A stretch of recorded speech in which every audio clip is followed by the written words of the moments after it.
todos, espero que estén muy bien.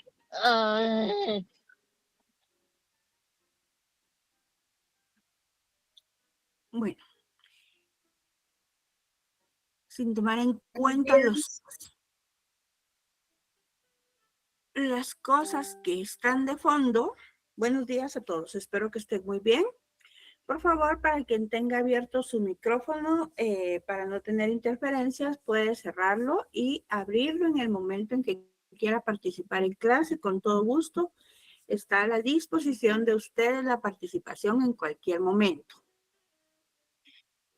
Vamos a iniciar nuestra clase del día de hoy, que tenemos que seguir escudriñando de dónde viene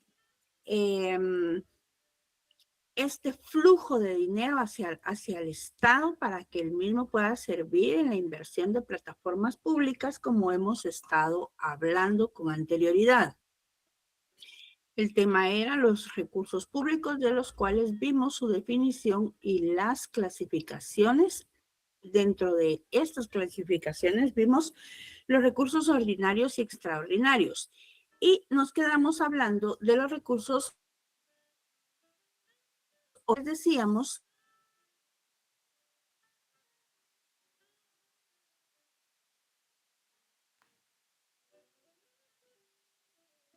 que de estos recursos obtenidos por el Estado, cuando son de su propio patrimonio o cuando van a ingresar al Estado en virtud del ejercicio de actividades comerciales, entre las que podemos tener las actividades mineras, agrícolas, ganaderas, bancarias, seguro, de cualquier otra forma, pero que terminan conduciéndose al Estado y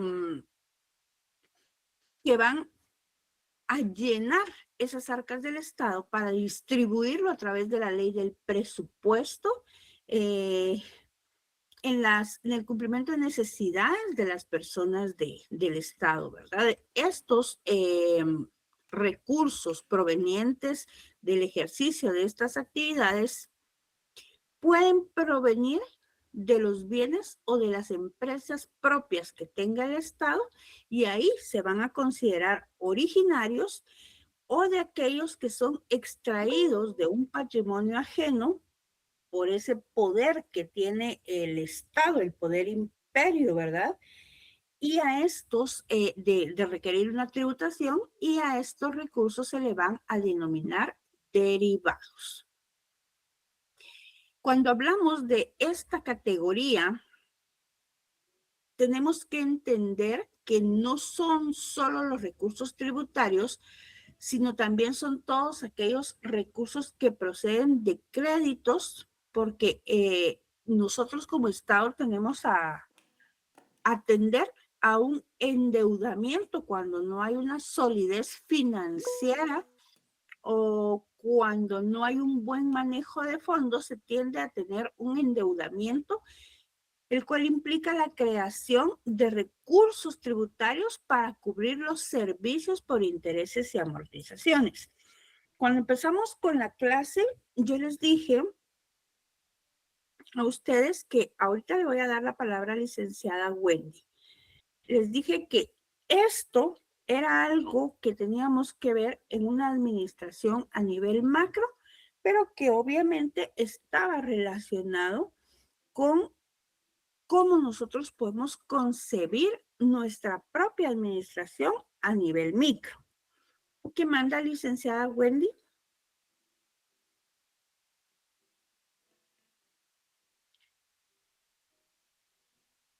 Licenciada Wendy, ¿tiene la mano levantada? ¿Le puedo servir en algo?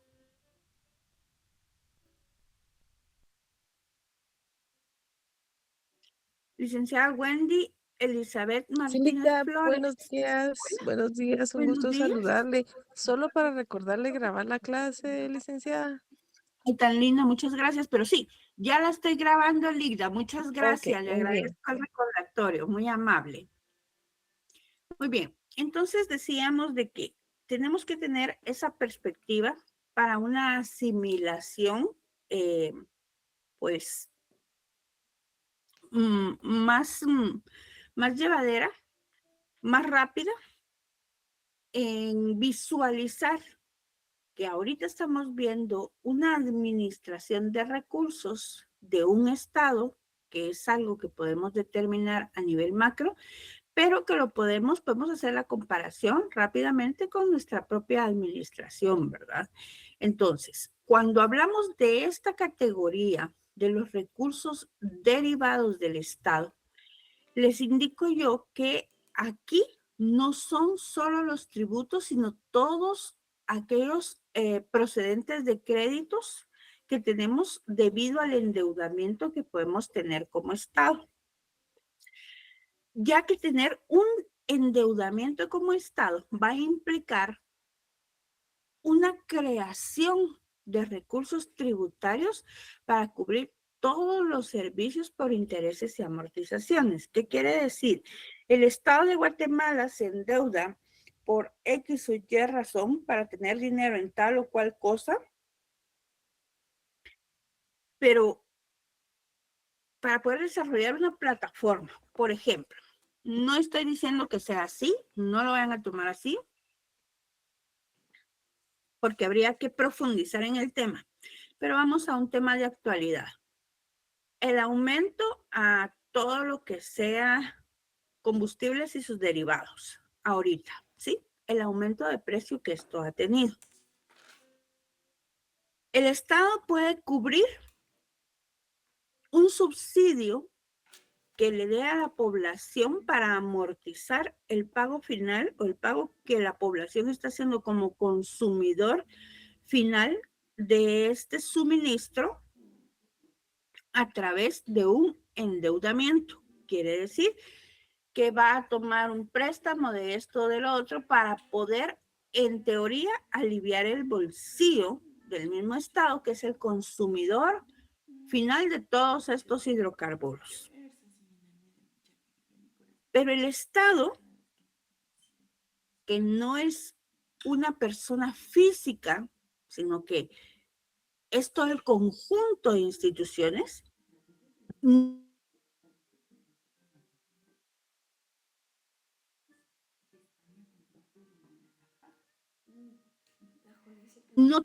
el Estado lo que va a tener es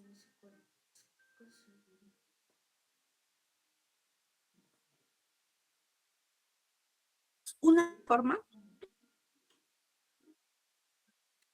que este endeudamiento genere intereses, tasas, todo lo demás. Entonces, a la par que el Estado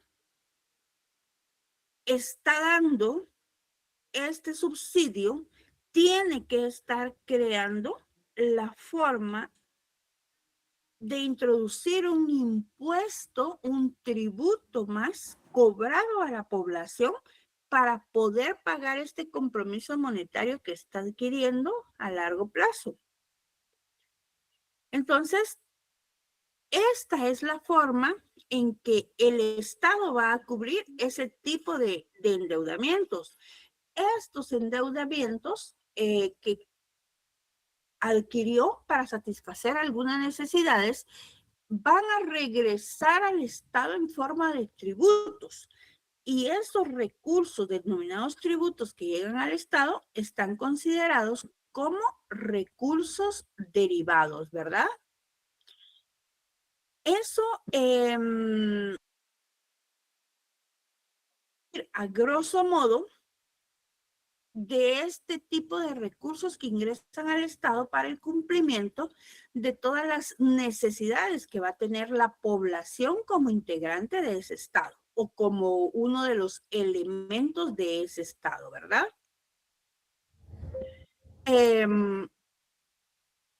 Cuando hablamos siempre de las clasificaciones de los recursos originarios y derivados, se van a identificar también estas clasificaciones con la clasificación de los recursos patrimoniales y tributarios. Todos los recursos que son regidos por el derecho privado y por el derecho público es una de las subclasificaciones de estos originarios y derivados. Si nosotros tratamos de hacer una interpretación de todos estos recursos que pueden ser regidos tanto por el derecho público como por el derecho privado, nos estamos adentrando en una forma de concepción jurídica o de interpretación jurídica de estos recursos porque pueden distinguirse en los que son regidos por ambas ramas del derecho, y esta clasificación va a coincidir con los recursos originarios y derivados en virtud de la fuente de donde provienen estos recursos. Y algunos recursos originarios pueden estar también sujetos al derecho privado. Esto es cuando las actividades o los bienes que van a producir frutos de empresas privadas o estatales están sometidas voluntariamente al derecho civil y comercial. Pero también va a existir un régimen legal de muchas entidades estatales que producen recursos, los cuales van a consistir toda la fuente o mucha de la fuente del derecho público. En esta subdivisión, tenemos que pensar que seguimos encontrando recursos derivados y originales, recursos de crédito que también pueden estar regidos por el derecho privado. Esta misma clasificación y subclasificación nos indica que hay diferentes géneros de recursos. Los recursos del Estado que pueden ser agrupables según la naturaleza en algunas categorías. Estas categorías son: recursos patrimoniales, son todos aquellos recursos que el Estado tiene como un patrimonio, ¿sí? Un patrimonio. Dentro de estos tenemos todos los recursos naturales que tiene el Estado, ¿verdad?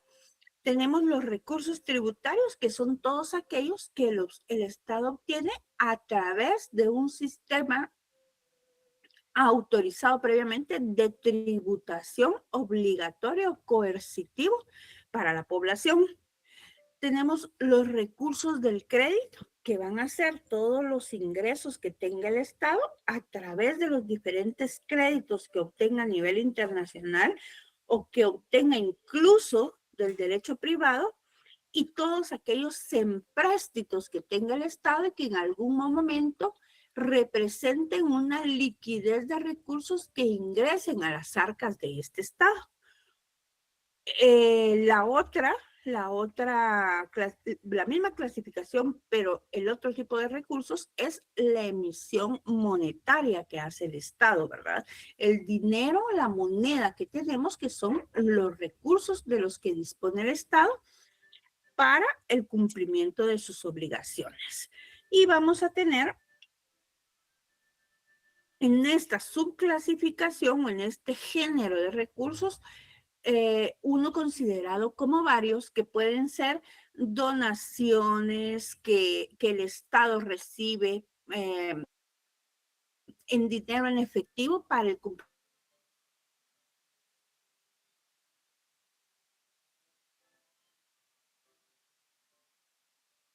cumplimiento más generales. Carretera como parte de la ejecución de esa donación, cuando los países, por ejemplo, yo no sé si ustedes tienen el conocimiento de esto actualizado, pero hace muchos años, bueno, todas las carreteras están en mal estado, ¿verdad? Pero hace muchos años la carretera que conduce al Atlántico, y que en teoría debería de ser una de las mejores que podemos tener, que debería de ser una autopista como tal, porque es la comunicación que tenemos con uno de nuestros puertos activos, ¿verdad? Que es el puerto de Santo Tomás de Castilla, por el cual ingresan y egresan una serie de artículos o insumos de importación y exportación. Esta carretera antes era de 2 carriles de ida y de 2 carriles de venida, ¿sí? Luego, esta carretera estaba en muy mal estado, por la superficie del terreno del que estamos hablando, subidas, bajadas, vueltas, al no tener un mantenimiento adecuado a esta carretera, la verdad que tratar de llegar a uno de esos lugares era un sufrimiento total, pero expandiendo esto a la elevada cifra que tenemos ahora de parque vehicular y de transporte en Guatemala, pues estamos diciendo de que se disparó completamente.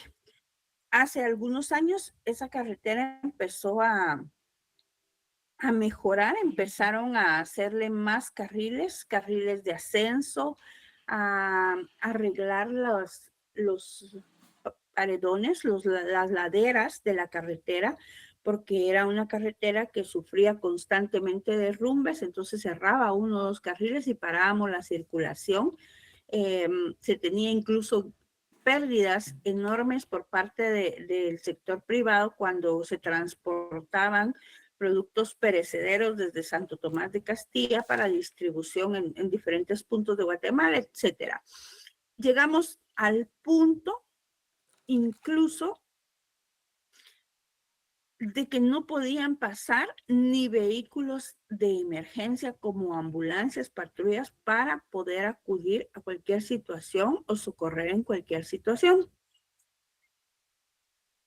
Hubo una donación de China, de Corea, no estoy muy segura de dónde, de estos dos lugares de Oriente, para la construcción de la carretera tal cual la tenemos ahora, que es una ampliación y mejoramiento de la carretera a partir más o menos de Palencia, por ahí, hasta el rancho. Sí, hasta ahí tenemos ya una ampliación y mejoramiento de la carretera, a la que yo les estoy describiendo desde hace unos años.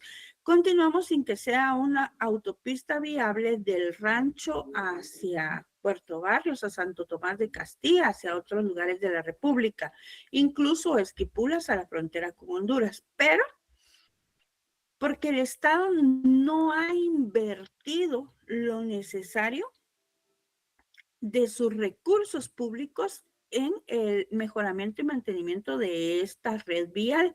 Sin embargo, tuvo en su momento el dinero, los recursos necesarios para poder hacer la ampliación a través de una donación internacional que le hicieron con un fin específico.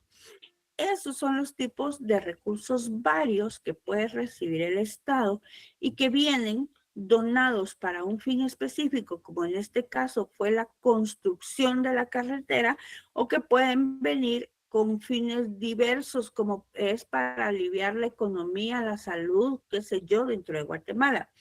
Hay una noticia que está circulando en redes que un país inglés tiene una donación de no sé cuántos millones de quetzales para Guatemala para la construcción del metro riel.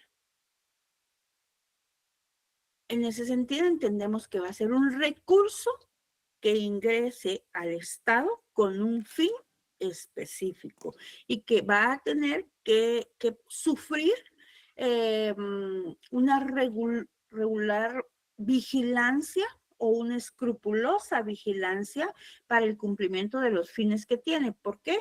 Porque en un determinado momento, cuando se haya cumplido y haya ingresado, pues se va a convertir en uno de los recursos económicos del Estado y que va a tener que ser fiscalizada su ejecución de conformidad con todos aquellos parámetros para los cuales está definido o para los cuales fue donado por el país que lo va a donar, ¿verdad? Muy bien. Estas son las subclasificaciones de estos recursos originarios y derivados. Pero vamos a encontrar también los recursos parafiscales.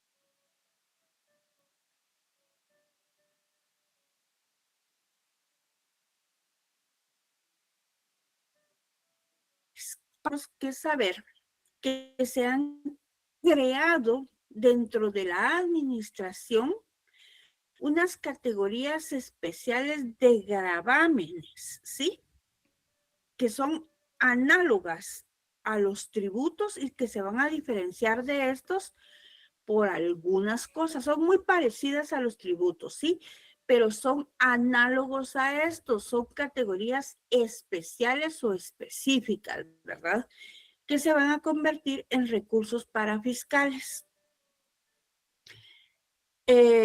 Por ejemplo, la administración y la recaudación que se hace por medio de reparticiones públicas diferentes a la administración tributaria. Esta recaudación no es, no es sustancial y no va a tener una influencia sobre la naturaleza de todos los recursos en general, sino que va a estar afecta a un tipo de recurso. Denme un momentito, por favor. Disculpen la bulla. No va a estar afecta a un solo tipo de recursos que va a constantemente a ingresar a nuestro estado y que puede convertirse en un recurso ordinario ordinario o en un recurso originario. Más bien tendería a ser un recurso extraordinario o un recurso derivado, porque no va a cumplir con todos aquellos requisitos que lo motiven a ser un recurso que generalmente va a estar puesto como la tributación del impuesto sobre la renta, por ejemplo, que sabemos nosotros que la debemos de cancelar siempre, o el IVA, que es algo que nosotros vamos a pagar en cualquiera de los productos, bienes, servicios, suministros que adquiramos en el mercado. Estos recursos parafiscales no van a influir sobre la naturaleza de las cosas que hacemos diariamente, sino es un gravamen específico que va a recaer en una determinada categoría y por alguna determinada razón. Dentro de estos recursos parafiscales, entendemos nosotros que la afectación, este gravamen del recurso a un fin establecido, va a comprender o va a integrar en algún momento la masa de todos los recursos que adquiere el Estado, ¿verdad? Pero tampoco va a ser una característica típica de los recursos parafiscales, pero podría incluir ese volumen de recursos normales que adquiere el Estado, o bien puede también estar dirigido este gravamen especial para cubrir gastos de un determinado servicio público o para constituir fondos especiales para un determinado objetivo. El parafiscalismo en sí va a agrupar tributos que están a favor del Estado o de entes públicos descentralizados y que van a estar dirigidos a fines sociales o a una regulación económica. Entonces, cuando el Estado decide crear un recurso parafiscal o un recurso que tenga categoría de parafiscal y que va a estar fuera de todos los recursos ordinarios, que son los que constantemente el Estado tiene dentro de su catálogo, por decirlo de alguna manera, tiene el Estado que justificar de manera sustanciosa con qué fin está creando un recurso parafiscal, con qué finalidad lo está haciendo, ¿verdad? Porque de alguna forma la creación de recursos parafiscales se convierten en una transgresión a algunos de los principios de las finanzas, ¿verdad? A todos los principios económicos y políticos, así como una transgresión jurídica, porque podríamos considerar los recursos parafiscales como aquellos recursos que vienen a perjudicar o que vienen a socavar de alguna forma la riqueza o el patrimonio de los individuos. Vamos a entender qué son los recursos parafiscales cuando empecemos a ver las clases de tributos en sí. Pero los recursos parafiscales solo tiene que quedarles claro. En este momento, antes de que iniciemos las clases de ejemplificación, recurso que el Estado podría crear, aún así, atreviéndose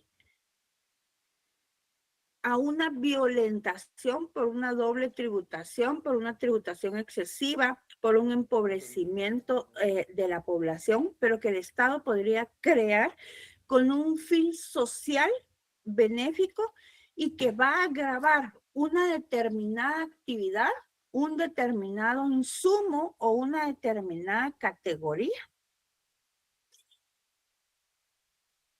con una contribución que no estaba grabada antes, que va a tener que ser requerida a la población que requiere el insumo, el producto o el servicio para poder adquirirlo, y que todo lo recaudado a través de este impuesto extraordinario tiene que dirigirse específicamente para cumplir con el fin para el cual fue creado y solicitado a la población.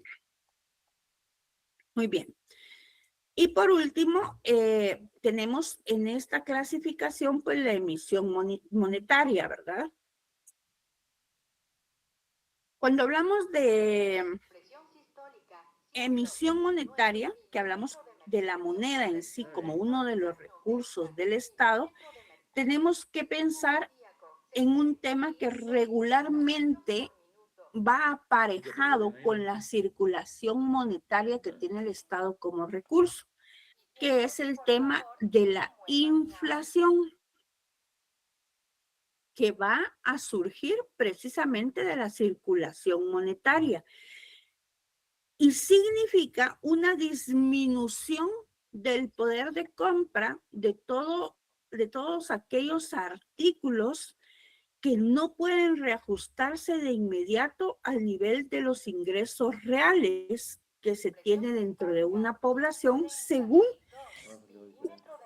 lo siento, según la valorización que va a tener la moneda en esa población. Si nosotros estudiamos lo que yo les acabo de decir, si nosotros profundizamos lo que yo les acabo de decir, entendemos que este recurso de la inflación o esta inflación, este fenómeno de la inflación, se convierte en un impuesto que nosotros estamos pagando de alguna manera, ¿verdad? Solo que a este impuesto nosotros tenemos que agregarle la categoría de ciego. Porque lo que está ocurriendo con la moneda, y es algo que estamos viviendo ahorita, lo que está ocurriendo con la moneda actual es que tanto los productos, servicios o insumos que se están adquiriendo, ya sean nacionales o importados, están llevando un mayor esfuerzo físico económico para su producción, distribución y consumo, que hace que las personas aumenten el precio o el costo de estos productos, servicios o insumos, y que por lo tanto sean llevados al consumidor final a un costo más alto, por lo que la moneda que nosotros tenemos en circulación no va a llenar las necesidades que tenemos para adquirir los productos que adquiríamos con anterioridad. Volvemos al tema de los combustibles por ser un tema de actualidad y que no nos vamos a enredar con cosas que que tal vez no todos conocen, pero el tema de los combustibles nos está afectando a todos.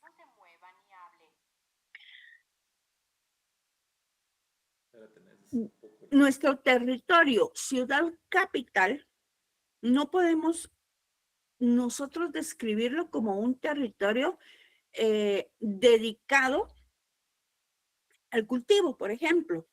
¿Sí? La ciudad capital no tenemos nosotros grandes áreas cultivadas. Podremos tener cultivo en diferentes municipios aledaños a la capital. Vámonos sin ir muy lejos a San Lucas, Zacatepeques, que ya es parte de Zacatepeques, donde hay cultivos, ¿sí? Cultivos de frutas, verduras, hortalizas y todo lo demás que se consumen en un mercado. Las personas que cultivan esto, para cultivarlo, necesitan semillas, necesitan tierra, necesitan abono, necesitan agua, necesitan una serie de cosas, protección contra lluvia, sol, qué sé yo qué más, porque no he cultivado. Necesitan dedicar su tiempo a esto, ¿sí? Por lo cual deben de ser remuneradas. Y ya que lo hayan cultivado, tienen que hacer una clasificación, protección, distribución para que llegue hasta nosotros y podamos adquirirlo. Tienen que transportarlo a los diferentes mercados locales, lo cual les va a implicar el pago de un combustible, de un pasaje, lo que ustedes quieran, pero les va a implicar un costo adicional al que adquirió cuando hizo la producción.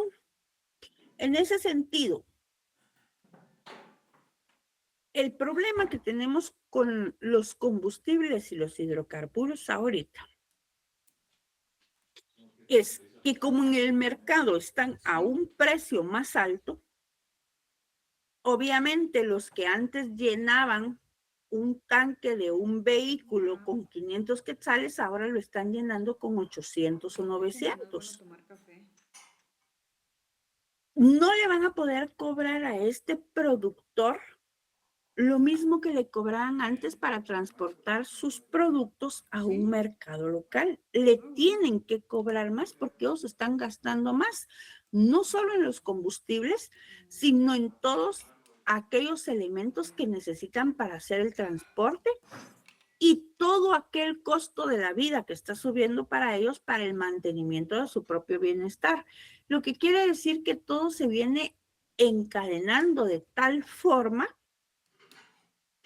que el producto que llega al consumo final sufrió una variación de precio estratosférica por causa del combustible, ¿sí? Entonces, los 100 quetzales que alguien pudo llevarse a un mercado para hacer la compra de estas verduras que vienen de aquí, de 15, 20 kilómetros para acá, ya no van a alcanzarle para comprar lo que podía comprar antes de este incremento de los combustibles. ¿Por qué?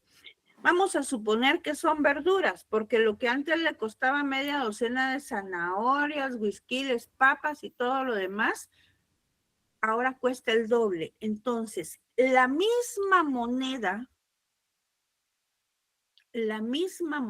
que nosotros tenemos en circulación se convirtió en un instrumento para el Estado.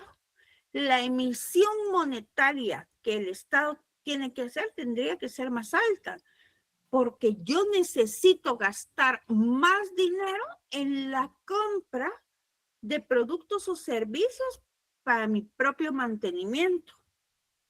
Entonces hay una circulación monetaria más grande para el cumplimiento de las necesidades de la población, lo que significa que tiene que haber una emisión monetaria más grande. Pero ¿qué significa? Que el dinero ya no vale lo mismo, ya no cuesta lo mismo porque se dio el fenómeno de la inflación, ¿verdad?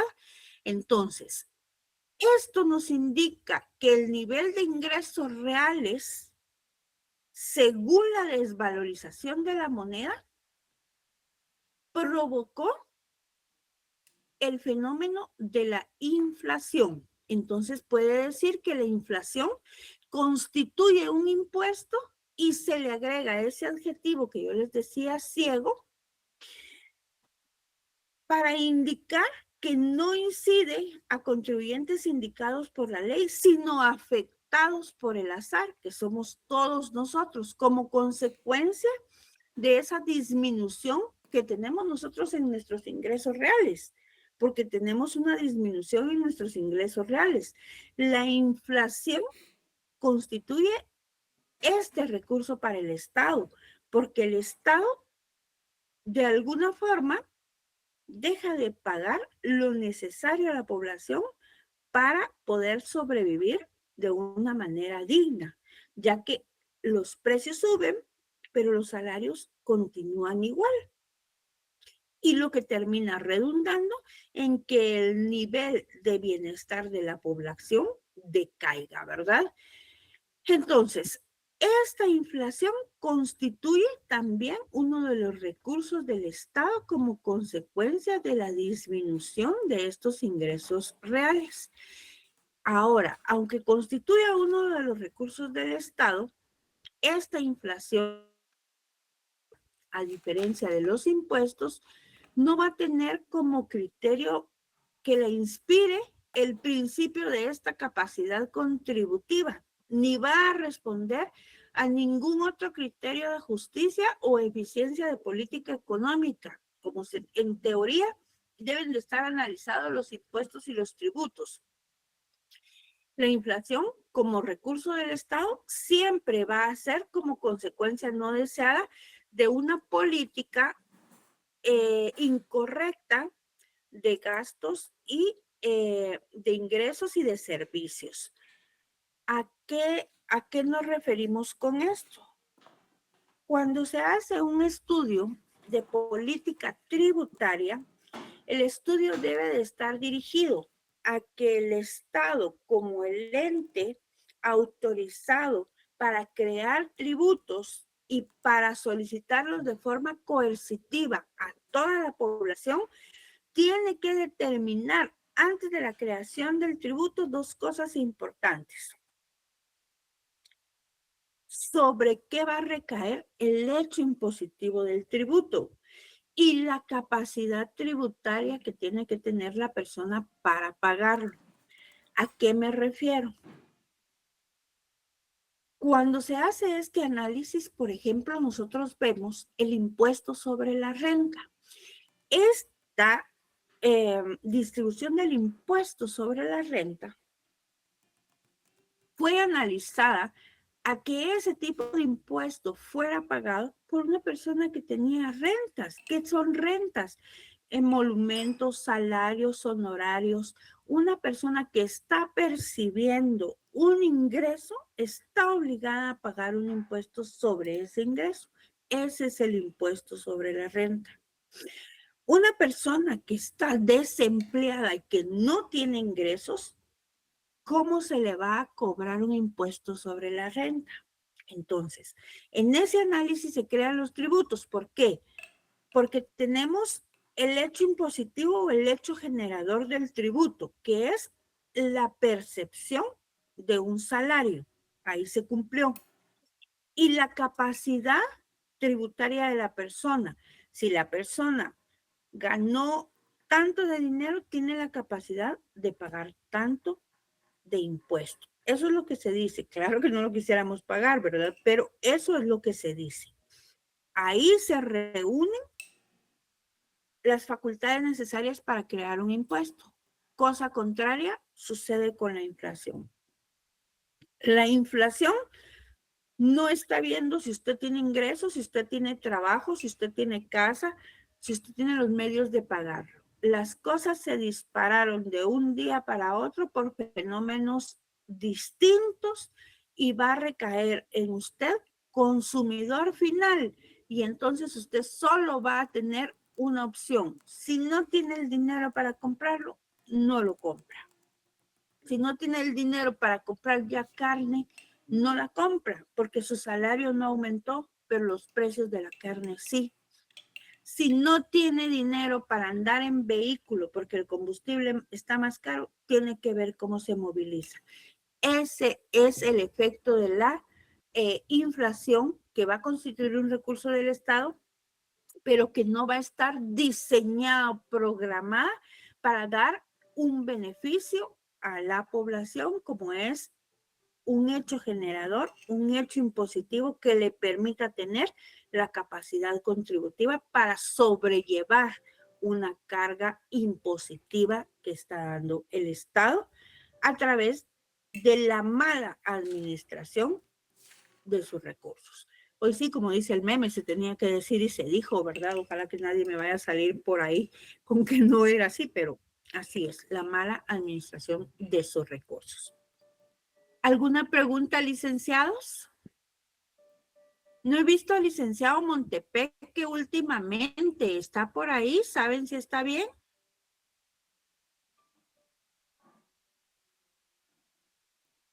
Buenos días, compañero. Buenos días, licenciada. A la orden. Estoy, gracias, muy bien. Qué bueno, me alegra mucho. Ya extrañaba escucharlo, pero